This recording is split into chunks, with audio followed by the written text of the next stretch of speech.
What causes an earthquake? Have you ever wondered why the ground sometimes shakes and buildings sway? This mysterious and powerful event is called an earthquake.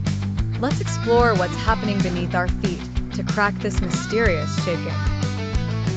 Deep below the Earth's surface, the planet's outer shell is made up of big, puzzle-like pieces. Think of a giant jigsaw puzzle covering the Earth. These pieces are called tectonic plates.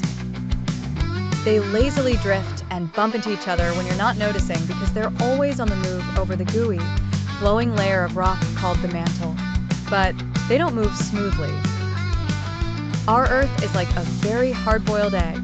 The shell, or crust, is cracked into pieces. As the plates push and pull against each other, they're building lots of pressure, like a spring being squashed. This pressure keeps building up until suddenly, snap, the crust breaks or shifts. That's when the magic, or mayhem, happens and we feel an earthquake. So, what are the different ways these plates can move? Sometimes they slide past one another, like sliding a pencil across your desk. At other times, they crunch into each other, like two nutcracker toys colliding. Or, they might even pull apart, creating gaps, as if opening a book. Each type of movement can trigger an earthquake. When the crust breaks or shifts, it sends out waves of energy, wriggling through the ground much like ripples on a pond when you toss some stone.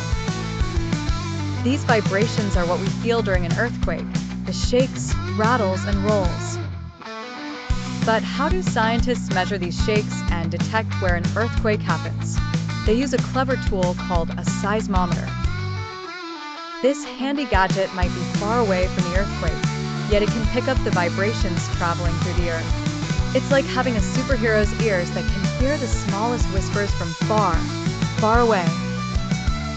After an earthquake, the ground eventually settles back down. Sometimes earthquakes are small and gentle, only noticed by people specially trained to spot them. Other times they can be huge, shaking things up so much that they change the landscape. And sometimes after the big shake, there are smaller shakes called aftershocks, like little echoes of the larger tremor. So next time you hear about an earthquake, you'll know it's just those giant puzzly pieces below playing their eternal, silent game. It reminds us of the mighty forces and wondrous mysteries that make our Earth the exciting and dynamic place we call home.